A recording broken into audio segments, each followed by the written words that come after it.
حضور فرماتے ہیں سارے نبی ستائے گئے، میں سب سے زیادہ ستایا گیا۔ حضور فرماتے ہیں سارے تڑپائے گئے، میں سب سے زیادہ تڑپایا گیا۔ حضرت سلمان فارسی فرماتے ہیں نبی پاک کا چہرہ مبارک بھوک سے اترا ہوا تھا، نبی پاک علیہ السلام کو شدید بھوک لگی ہوئی تھی۔ حضور نے فرمایا سلمان 3 دن ہو گئے کھایا کچھ نہیں، چل ذرا ابو ذر غفاری کے پاس چلتے۔ فرمایا ابو ذر غفاری کے باغ میں گئے، جاتے ہی میں نے حضرت ابو ذر غفاری رضی اللہ تعالیٰ عنہ کے باغ میں جاتے ہوئے جناب عثمان غنی کو بھی لے لیا، جناب ابو بکر و عمر و علی کو بھی لے لیا۔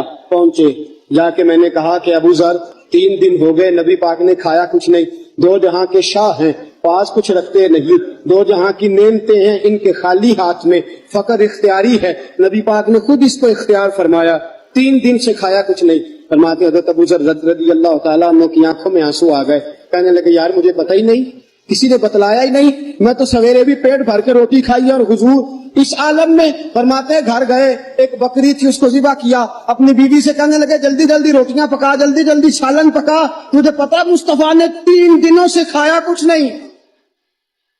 دوستو عرب کی گرمی دنیا میں مشہور ہے، صبح کا روزہ رکھا ہے نا آپ نے، اور اب ظہر کے بعد اٹھنا مشکل ہو جاتا ہے، عصر کے بعد بولنا مشکل محسوس ہوتا ہے، لیکن میرے دوستو 3 دن کا روزہ بغیر افطاری کے روزہ، میرے نبی کریم علیہ السلام کے صحابی اپنی بیوی سے کہتے ہیں جلدی کر 3 دن ہو گئے حضور نے کھایا کچھ نہیں۔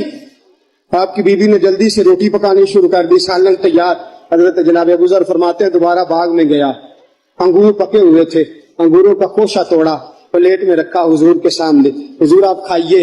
اتنی دیر میں روٹیاں پک کے آ جاتی ہیں، سالن پک کے تیار ہو جاتا ہے۔ فرمایا حضور ایک کھجور اٹھاتے منہ میں رکھتے ہیں، پھر بڑی دیر سوچتے رہتے، پھر ایک انگور اٹھاتے منہ میں رکھتے، بڑی دیر سوچتے رہتے، پھر ایک انگور اٹھاتے، بڑی مشکل سے 2-3 انگور حضور نے کھائے اور گہری سوچ میں حضور رہے۔ فرماتے ہیں اتنی دیر میں روٹیاں پک کے آ گئی، سالن میرے نبی پاک کے سامنے آیا۔ جب روٹیاں پک کے آئیں، سالن سامنے آیا، حضرت سلمان فرماتے ہیں حضور نے ایک روٹی اپنے ہاتھ پہ رکھی، 2-3 بوٹیاں اٹھا کے رکھی، چاروں کونوں سے روٹی لپیٹ کے حضرت سلمان کے ہاتھ میں دے دی۔ فرمایا سلمان جا فاطمہ کے گھر دے آ، میں نے 3 دن سے کچھ نہیں کھایا، فاطمہ نے 7 دن سے کچھ نہیں کھایا، میری بیٹی فاطمہ 7 دن ہو گئے سیدہ بھوکی ہے۔ تو عزت والے نبی کی عزت والی بیٹی 7 دنوں سے گھر میں بھوکی بیٹھی ہے، وہ شکایت نہیں کرتی، وہ لبوں سے بولتی کچھ نہیں، وہ جانتی ہے میرا باپ دین کی تبلیغ میں نکلا ہے۔ میرے رسول پاک صلی اللہ علیہ وسلم نے فرمایا گھر جا اور جا کے حضرت فاطمہ کو یہ دے آ۔ 7 دن گزر گئے، فاطمہ کے حلق سے لقمہ نہیں